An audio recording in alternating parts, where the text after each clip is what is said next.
મસ્ત મજાની બિસ્કિટ જેવી ક્રિસ્પી ભાખરી આજે આપણે બનાવવાનું શીખવાના છે। ચા અને ચટણી સાથે સર્વ કરવામાં આવે તો ખૂબ જ ટેસ્ટી લાગે છે। તો ફ્રેન્ડ્સ, ચાલો ભાખરી કેવી રીતના બનાવવાની શીખી લઈએ। તો અત્યારે આપણે 4 ભાખરીનો લોટ બાંધવાનો છે। તો આપણે એક હવાલો લઈ લીધો છે, બારીક છારીવાળો આવે છે એ લીધો છે, અને માપ રાખ્યું છે 4 વાટકી આપણે લોટ લેશું। હંમેશા માપના પ્રમાણે કોઈ પણ વસ્તુ બનાવો તો વ્યવસ્થિત બને છે। તો પહેલાં 2 વાટકા લઈને આપણે ચાળી લેશું। ઉપર જે ઝીણો કચરો હોય છે, થૂલું કહેવાય છે જેને, તો એ બધો કચરો નીકળી જાય છે। તો ફ્રેન્ડ્સ, બરાબર આપણે લોટ ચાળી લેવાનો છે। 4 વાટકા લોટ લેવાનો છે, 2 પહેલાં લીધો છે, હજી 2 વાટકા આપણે એડ કરી લઈશું। મીડિયમ સાઇઝની 4 ભાખરી બનાવવાની છે આપણે। તો હવે આમાં આપણે મીઠું એડ કરવાનું છે। મીઠું થોડુંક ચડિયાતું એડ કરવાનું છે। ચા સાથે સર્વ કરવાનું છે, એટલે થોડીક સોલ્ટી હોય તો વધારે ટેસ્ટી લાગે છે। અને 4 ભાખરી બનાવવાની છે, તો આપણે 4 પાવડા તેલ નાખી દઈશું। મોણ અને મીઠું વ્યવસ્થિત હોય તો ભાખરી ખૂબ જ ટેસ્ટી બને છે। તો આપણે 4 પાવડા તેલ નાખવાનું છે। અને ફ્રેન્ડ્સ, હવે આને આપણે એકદમ વ્યવસ્થિત મિક્સ કરી લઈશું। તેલ અને મીઠું વ્યવસ્થિત બધા લોટમાં ભળી જાય એ પ્રમાણે આપણે મિક્સ કરવાનું છે। અને એના પછી થોડું પાણી લેતા જવાનું છે અને લોટ બાંધતા જવાનું છે। પહેલાં મીઠું અને તેલ એક્ઝેક્ટલી બધે ઠેકાણે મિક્સ થઈ જાય, આ તમે જોઈ શકો છો। અને હવે પાણી લઈ અને એકદમ કડક લોટ બાંધવાનો છે આપણે। તો થોડું પાણી એડ કરીને આપણે લોટ બાંધી લઈશું। એકસાથે લોટમાં પાણી નાખશું તો લોટ એકદમ ઢીલો થઈ જશે। તો ફ્રેન્ડ્સ, થોડું પાણી નાખી અને એકદમ કઠણ આપણે લોટ બાંધી લેવાનો છે। તો ફ્રેન્ડ્સ, તમે આ જોઈ શકો છો, આપણો લોટ એકદમ બંધાઈ રહ્યો છે। અને આ તમે જોઈ શકો છો, એકદમ જ કઠણ લોટ આપણે બાંધી દીધો છે। અને હવે આમાંથી આપણે ભાખરી બનાવી લેવાની છે।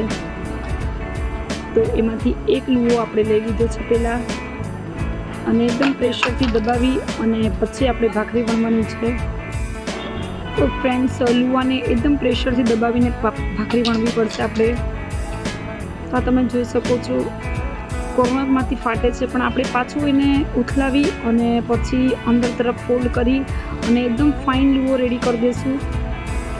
આનો લોટ જેટલો કઠણ હોય છે ભાખરીનો, એટલી ભાખરી ટેસ્ટી અને ક્રિસ્પી બને છે।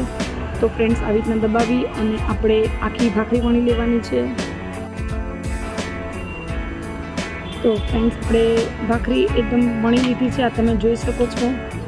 ને ભાખરી વણ્યા પછી આપણે વેલણની મદદથી અંદર ખાડા પાડી દઈશું। અને તાવડી આપણી એક સાઈડ ગરમ મૂકી દીધી છે। તાવડીમાં બનાવેલી ભાખરી ખૂબ જ ટેસ્ટી બને છે। તો તાવડી આપણે ગરમ મૂકી દીધી છે, અને હવે લૂછી અને ભાખરી અંદર આપણે મૂકવાની છે। તો જે ખાડાવાળો ભાગ છે એ નીચે જવા દેવાનો છે ફ્રેન્ડ્સ। અને એકદમ ધીમા આંચ પર આને ચડાવવાની છે। ફાસ્ટ આંચ પર ભાખરી ફક્ત બળી જશે, તો સ્લો આંચ પર આપણે ભાખરીને ચડાવવાની છે। તો એક સાઈડ ભાખરી ચડાવી અને બીજા સાઈડ પાછી ફેરવી લેશું, અને સ્લો આંચ પર જ ભાખરી ચડાવવાની છે ફ્રેન્ડ્સ। આમાં કોઈ જાતનું પ્રેશર આપીને દબાવવાનું નથી, એમનેમ જ પોતમેળે એને ચડવા દેશું આપણે।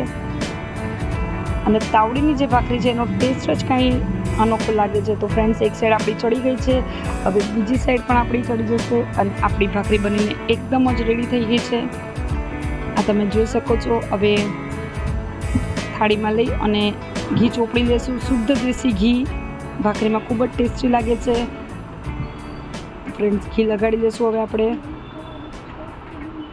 આ ઘરનું ચોખ્ખું ઘી છે ફ્રેન્ડ્સ। અને ઘી લગાડતી વખતે પછી આપણે ચમચીની મદદથી અંદર થોડા ખાડા પાડી દઈશું, એટલે ઘી મસ્ત ભાખરીમાં ઉતરી જાય। તો ફ્રેન્ડ્સ, આજે આપણે ભાખરી બનાવી છે અને એને ચા અને લસણની ચટણી સાથે સર્વ કરી છે। મોસ્ટલી ફ્રેન્ડ્સ, આપણા ગુજરાત સાઈડમાં ચા, ભાખરી અને ગાંઠિયાનો પ્રોગ્રામ તો હોય જ છે। તો ફ્રેન્ડ્સ, આપણી આ ભાખરીની રેસીપી તમને કેવી લાગી પ્લીઝ કમેન્ટ કરજો। અને જો પસંદ આવી હોય તો લાઈક કરજો, શેર કરજો, અને ચેનલને સબસ્ક્રાઈબ ન કરી હોય ફ્રેન્ડ્સ તો સબસ્ક્રાઈબ કરજો। સાથે જ બેલ નોટિફિકેશનને ક્લિક કરી લેજો, જેથી આવવાવાળી મારી બધી જ રેસીપીની નોટિફિકેશન તમને મળતી રહે। Thank you.